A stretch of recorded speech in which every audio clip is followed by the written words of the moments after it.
దుబాయ్లో ఒక air show జరుగుతుంది. ఎయిర్ షోలో దేశ విదేశాల నుంచి వచ్చిన ఫైటర్ జెట్ల నుంచి స్టార్ట్ చేస్తే అన్ని రకాల ఏరోప్లేన్లకు సంబంధించిన అది ఎగ్జిబిషన్. అక్కడ ఎవరికి వాళ్ళకి సంబంధించిన ఫైటర్ జెట్స్ కానివ్వండి, మిగిలిన విమానాలకు సంబంధించిన ప్రత్యేకతలను తెలియజేసేలాగా అక్కడ ఎయిర్ షో జరుగుతుంది. అయితే అక్కడ భారతదేశం కూడా రిప్రజెంట్ చేయడము, అందులో తేజస్ అని భారత స్వదేశీ టెక్నాలజీ ఏదైతే దాన్ని కూడా అక్కడ చెప్తూ ఉన్నారు. దానికి సంబంధించిన ఏదైతే ఉందో దానికి సంబంధించిన ప్రజెంటేషన్ జరుగుతుంది. కానీ ఉన్నట్టుండి తేజస్ యుద్ధ విమానము కూలిపోయింది. ఈ కూలిపోయిన నేపథ్యంలో ఎన్నో రకాల ప్రశ్నలు, మరెన్నో సమాధానం లేని అంశాలు బయటకు వచ్చాయి. దీనికి సంబంధించి సమాధానం వెతకాల్సిన అవసరం అయితే మనకు కనిపిస్తుంది. ఎందుకంటే తేజస్ యుద్ధ విమానాన్ని మనం చాలా కీలకంగా పరిగణిస్తున్న నేపథ్యంలో ఈ ఎయిర్ షోలో జరిగిన ఈ దుర్ఘటన, ఇది మొదటిది కాదు, ఇది రెండోది. సో ఇలాంటి ఘటనలు జరుగుతున్న నేపథ్యంలో ఏంటి ఆ స్టోరీ, ఆ మిస్టరీ వెనకాల ఉన్న అసలు నిజాలేంటి, వాటిని డీకోడ్ చేసే ప్రయత్నం చేద్దాం. ఫస్ట్గా దానికి సంబంధించి మనం తేజస్ యుద్ధ విమానం సంబంధించిన పాయింట్స్ మనం చూడాలి. ఫస్ట్ క్వశ్చన్ మనం చూస్తే తేజస్ యుద్ధ విమానం అన్నదాని ప్రత్యేకతలు ఏంటనేది మనం ఒకసారి డిస్కస్ చేసుకోవాలి. ఎందుకంటే ఇది ఏదైతే నేను ముందుగా చెప్పినట్టుగా స్వదేశీ మల్టీ రోల్ ఫైటర్గా దీన్ని చెప్తారు. 4.5 జనరేషన్ ఇంజిన్, సింగిల్ ఇంజిన్గా ఇది నడుస్తుంటే ఇది electric F404 general electric engine ఇది ఉంటుంది. డెల్టా వింగ్ డిజైన్తో అత్యధిక మాన్యువలబిలిటీ కనిపిస్తుంది. అంతేకాకుండా 6.5 టన్స్ లైట్ వెయిట్తో ఈ వెహికల్ తయారవడంతో పాటు మ్యాక్ 1.8 వేగంతో, అంటే దాదాపుగా 3500 కిలోమీటర్ల రేంజ్లో ఇది ప్రయాణిస్తుంది. దీనికి తగ్గట్టుగానే ఉత్తమ ఏసా రాడార్ సంబంధించిన సెంటర్లు, అంటే దాదాపుగా 200 కిలోమీటర్ల రేంజ్లో ఇది సెన్సార్లను యూజ్ చేసుకుంటుంది. అలాగే ఈడబ్ల్యూ సూట్ కూడా ఇంటిగ్రేటెడ్గా ఉండడము, ఆటోమేటిక్ ఫ్లై బైవైర్ కంట్రోల్ సిస్టమ్ అన్నది ఉండడం కూడా మనకు కనిపిస్తుంది. అందులో ముఖ్యంగా 82% స్వదేశీ కంటెంట్తో, MK2లో 90% ప్లస్ కూడా ఆల్రెడీ దానికి సంబంధించిన వర్క్ నడుస్తుంది. ఆ సందర్భంలో ఈ వెహికల్ అనేది చాలా కీలకంగా ఉంది. దానికి తగ్గట్టుగా ఇది ఫైటర్ జెట్ కావడము, ఆయుధ సామర్థ్యం కూడా 11 హార్డ్ పాయింట్స్ ఉంటాయి. 3.5 టన్స్ పేలోడ్ కూడా దీంట్లో ఉంటుంది. ఆస్ట్రా BVR మిసైల్స్ కానివ్వండి, IWER, అలాగే R-73 షార్ట్ రేంజ్ మిసైల్స్ అనేవి కూడా ఇది తీసుకెళ్ళగలుగుతుంది. ఇక 8-8 రీఫ్యూయలింగ్ కేపబిలిటీ కూడా దీంట్లో ఉండడం అనేది దీని speciality. Stealth and multi role రాడార్ని కూడా ఇది అబ్జార్బింగ్ మెటీరియల్స్తో పెడతారు. అలాగే లో ఆటిట్యూడ్లో కూడా చాలా బాగా పర్ఫామ్ చేయగలుగుతుంది. ఇక అఫెన్సివ్ అలాగే డిఫెన్సివ్ మిషన్లకు కూడా ఇది హ్యాండిల్ చేయగలుగుతుంది. మన ఇండియన్ ఎయిర్ ఫోర్స్లో 2015 నుంచి ఇది సర్వీస్లో ఉంటే దాదాపుగా 220 ఆర్డర్లు మనకు ఉన్నాయి. అంతేకాకుండా ప్రపంచంలోని మిగిలిన ఫైటర్ జెట్తో పోలిస్తే కేవలం 550 కోట్లకే MK1A మోడల్ అన్నది మనకు కనిపిస్తుంది. కాబట్టి ఎక్స్పోర్ట్ కూడా చాలా పొటెన్షియల్ ఉన్న ఒక ఫైటర్ జెట్గా మనం చూడాల్సి ఉంటుంది. ఫిలిప్పీన్స్, అర్జెంటీనా అనేవాటి ఇప్పటికే మనం తీసుకుంటున్నాం. అలాగే GE F414 ఇంజిన్తో MK2 కూడా మనం ఆల్రెడీ డిజైన్ చేస్తున్నాం. అది ఇంకా చాలా మంచి పర్ఫార్మెన్స్ ఇస్తుంది. దీని నేపథ్యంలో ప్రపంచవ్యాప్తంగా తక్కువ రేట్లో ఫైటర్ జెట్లు కావాలనుకున్న చాలా దేశాలు దీన్ని తీసుకుందామని ప్రయత్నం చేస్తున్నాయి. ఇక నెక్స్ట్ క్వశ్చన్ మనం చూడాలి. ఎందుకంటే ఇప్పుడు మొత్తం ఈ ఘటనగా ఈ డిస్కషన్ కారణమైన విషయము దుబాయ్ ఎయిర్ షోలో అసలు ఏం జరిగింది అన్నది కూడా మనం చూడాలి. అక్కడ జరిగింది క్రాష్ అనే సంఘటన.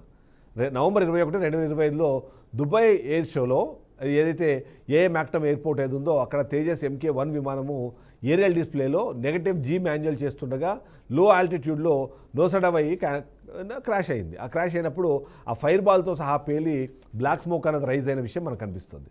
ఈ నేపథ్యంలో అక్కడ కమాండర్ నమన్ షాల్ ఏదైతే 34 ఇయర్స్ ఉన్నాయి, హిమాచల్ ప్రదేశ్కి సంబంధించిన వ్యక్తి పైలట్ దుర్మరణం చెందడం అనేది కూడా మనకు అందుతుంది. అయితే అదే కాకుండా ఇదందులో ఇజెక్షన్ ట్రయల్ కూడా ఫెయిల్ అయిందన్నది ఒక అనుమానం కనిపిస్తుంది. ఎమర్జెన్సీ రెస్పాన్స్ విషయంలో దుబాయ్ మీడియా ఆఫీసు ప్రకారము ఫైర్ ఫైటర్లు కానివ్వండి, పోలీసులు, పారామెడిక్స్ వెంటనే వెళ్ళారు. కానీ బట్ అక్కడైతే ఆ ఘటన జరిగిపోయింది. దాని కారణంగా డిస్ప్లే ప్రోగ్రామ్ ఆపేశారు, షో కొనసాగింది. కానీ బట్ అక్కడ మూడ్ అనేది చాలా డిఫరెంట్గా అనిపించింది. అదే సందర్భంలో IAF దీనికి సంబంధించి రెస్పాండ్ అయింది. కోర్ట్ ఆఫ్ ఎంక్వైరీ ఏర్పాటు చేసింది, ఫ్యామిలీ కండోలెన్స్ ఇచ్చింది. దుబాయ్లో ఇండియన్ టీమ్ ఏదైతే ఉందో జాయింట్ ఇన్వెస్టిగేషన్ ఇప్పటికే స్టార్ట్ చేసింది. అయితే దీని కాంటెక్స్ట్ కూడా ఒకసారి మనం చూడాలి. ఎందుకంటే దాదాపుగా 1500 పైన కంపెనీలు వచ్చాయి, 145,000 పైన అటెండీస్ ఉన్న నేపథ్యంలో తేజస్ ఇండియా UAE రిలేషన్ షోకేస్గా ఉన్న నేపథ్యంలో ఇది రెండో క్రాష్. ఎందుకంటే మార్చి 2024లో కూడా ఒకసారి జరిగింది, ఇప్పుడు ఇది రెండో క్రాష్గా మనకు కనిపిస్తుంది. ఈ నేపథ్యంలో ఈ క్రాష్ ఏదైతే ఉందో అది ఖచ్చితంగా భారత్కి సంబంధించి ఒక నెగిటివ్ అంశంగా మనం చూడాల్సి ఉంటుంది. తేజస్ ఓవైపు మనం ప్రమోట్ చేస్తున్నాము. ఈ నేపథ్యంలో ఇలాంటి ఘటన జరగడం, ఇంటర్నేషనల్ కూడా దాని మీద డిస్కషన్ జరిగిన నేపథ్యంలో కొన్ని రకాల ప్రశ్నలు, కొన్ని రకాల అనుమానాలు వచ్చాయి.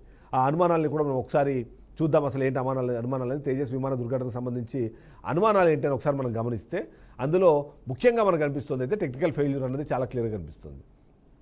ఏదైతే G మాన్యువల్లో నెగిటివ్ రికవరీ ఫెయిల్ అవ్వడం అన్నది చాలా కష్టంగా మనకు అనిపిస్తుంది. ఇక G-ఫోర్స్ బ్లాక్అవుట్ అవ్వడం అన్నది, అంటే ఎందుకంటే అక్కడ పైలట్ దాన్ని సరిగ్గా పట్టుకోలేకపోయారు అన్న దాంట్లో కూడా ఇంపార్టెంట్ అనిపిస్తుంది. ఇక లో యాటిట్యూడ్లో ఈ స్టంట్ 2లో ఇలాంటి ఘటన జరిగిన నేపథ్యంలో ఇంజిన్ ఫెయిల్ అయిందా, ఫ్యూయల్ సిస్టమ్ ఇష్యూస్లో ఉన్నాయా అన్నది కూడా ఒక అనుమానం అయితే మనకు అనిపిస్తుంది. గతంలో అంటే నవంబర్ 25లో పిఐబి ఆయిల్ లీకేజ్ అనే ఒక ఫేక్ న్యూస్ కూడా అప్పుడు డీబంక్ చేసింది, మనకు అది కూడా తెలుసు. అయితే రొటీన్ వాటర్ డ్రైనేజ్ అయితే ఉందో దాంట్లో జరిగింది అన్నది కూడా మనకు కనిపిస్తుంది. ఈ నేపథ్యంలో ఇదే అదనుగా పాకిస్తాన్ కూడా తన ప్రాపగాండా ఒకటి వినిపిస్తోంది. అందులో కూడా పాకిస్తాన్ ఇలాంటి చేసింది అన్నది కూడా ఒకటి మనకు కనిపిస్తుంటే, ఇక క్రాష్ అయిన జెట్టు గతంలో ఏదైతే వాళ్ళు చెప్పినట్టుగా ఆ విషయాలకు సంబంధించి కూడా డిస్కషన్ జరుగుతుంది. ఇక సబోటాజ్ రూమర్స్ అయితే ఎలాగో మనకు కనిపిస్తున్నాయి. సోషల్ మీడియాలో చైనా పాకిస్తాన్ సబోటాజ్ చేసిందన్న ఒక అనుమానాలు కూడా వ్యక్తం చేస్తోంది. ఫౌల్ డిస్ప్లేకి సంబంధించిన డిస్ప్లే డిమాండ్స్ కూడా వస్తున్నాయి, కానీ జాయింట్ ఇన్వెస్టిగేషన్లో అలాంటి ఎవిడెన్స్ ఏది లేదు అన్నది అయితే మనకు అర్థమైపోతుంది. ఎక్స్పర్ట్స్ ఎవరైతే ఉన్నారో వాళ్ళు ప్రీమెచ్యూర్ కంక్లూజన్లో కూడా ఒక వార్నింగ్ లాగా దీనికి కనిపిస్తుంటే, ఇక్కడ ఒకటే ఒక క్వశ్చన్ వస్తుంది, పైలట్ ఎర్రరా లేకపోతే డిజైన్ లోపమా? ఈ రెండింటికి సంబంధించి మనం చూస్తే బెస్ట్ టెస్ట్ పైలట్లే ఇక్కడ దాన్ని నడిపించారు కాబట్టి అతను ఎంప్లాయ్మెంట్లో ఉంది కాబట్టి దానికి సంబంధించిన క్వశ్చన్స్ మనకి కొన్ని డౌట్స్ అయితే క్లియర్ అవుతుంది. అదే సమయంలో లో లెవెల్ స్టంట్ అన్నది ఎప్పుడూ హై రిస్క్తో కూడుకుంటుంది కాబట్టి ఆ కారణంగా కూడా ఇది పేలిపోయిందని చెప్పొచ్చు. కానీ అక్కడ పైలట్ చనిపోవడానికి కారణం మాత్రం ఇంజెక్షన్ డిలే అన్నది మాత్రం చాలా క్లియర్గా కనిపిస్తుంది. ఇక ఎయిర్ షో సేఫ్టీ మార్జిన్స్ అన్నవి అయితే అది కూడా రీఅసెస్మెంట్ అవసరం ఉంది అనే విధంగా మాట్లాడుకుంటారు. గతంలో 2024 మార్చిలో రాజస్థాన్లో కూడా ఇలాగే తేజస్ క్రాష్ అయింది. అప్పుడు జిఏ ఇంజిన్ సప్లై వల్ల అంటే ఏదైతే డిలే జరిగిందో దానివల్లనే అక్కడ అర్జెంట్ కావాలి అని చెప్పేసి ఏదైతే స్క్వాడ్రన్ డిప్లీషన్ ఏదైతే ప్రాబ్లం ఉందో దానివల్ల కూడా జరిగింది అన్నది ఒకటి మనకు అర్థమవుతుంది. ఈ నేపథ్యంలో తేజస్ దుర్ఘటన వల్ల భారతదేశానికి వచ్చిన నష్టం ఎంత అన్నదైతే మనం చూడాల్సిన అవసరం ఉంటుంది. అందులో ముఖ్యంగా డైరెక్ట్గా ఫినాన్షియల్ లాస్, అందులో అంటే ఒక్కొక్క MK1 విమాన ధర 300 నుంచి 400 కోట్లు ఉంటుంది. ఇక పైలట్ చనిపోవడం కానివ్వండి, అలాగే రికవరీ క్లీనప్ అన్నది కాస్ట్ మొత్తం కలిపి 500 కోట్లకు పైగానే ఇది ఉంది అన్నది ఒక అంచనాగా మనకు అనిపిస్తుంది.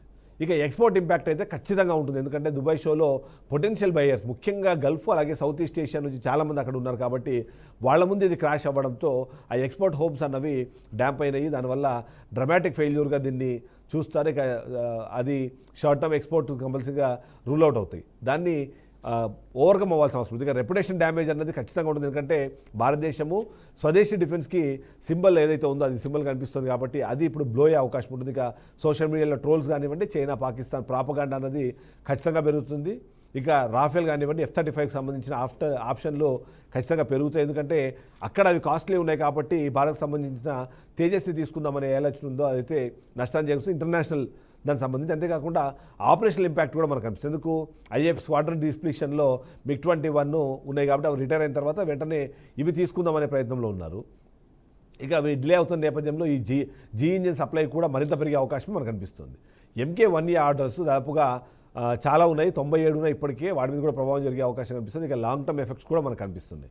ఇన్వెస్టిగేషన్ తర్వాత అసలు ఏంటి కారణం, అది మెయింటెనెన్సా, సేఫ్టీ ప్రోటోకాల్స్ తప్పున్నాయా అని చూసుకొని దాన్ని మెరుగుపరచాల్సిన అవసరం ఉంటుంది. కాబట్టి ఎక్స్పోర్ట్ మార్కెట్లో నెగిటివ్ పబ్లిసిటీ అప్పటికే స్టార్ట్ అయిపోయింది. అయినా సరే డొమెస్టిక్ ఆర్డర్లు అయితే మనకు ఉన్నాయి కాబట్టి అవి కంటిన్యూ అవుతాయి. ఏది ఏమైనా సరే పాకిస్తాన్ భారత్ మధ్యలో ఆపరేషన్ సింధూర్ తర్వాత స్వదేశీ పరిజ్ఞానంతో మనం చేస్తున్న ఈ వండర్స్ ఏవైతే ఉన్నాయో అవి ఈ ఒక్క కారణాన్ని చూపించి దాన్ని తక్కువ చేసి చూపించే ప్రయత్నం అయితే ఖచ్చితంగా చైనా కానివ్వండి, పాకిస్తాన్ ఖచ్చితంగా చేస్తే, అదే సందర్భంలో మనం ఇంటర్నేషనల్ నుంచి తెచ్చుకోవాలనుకుంటున్న చాలా ఫైటర్ జెట్లను ఇది రిప్లేస్ చేస్తుంది అనుకున్నాం. తద్వారా కొన్ని వందల కోట్ల రూపాయలు మనకి లాభం చేకూరడం కానివ్వండి, సేవింగ్స్ అయ్యే అవకాశం ఉంది.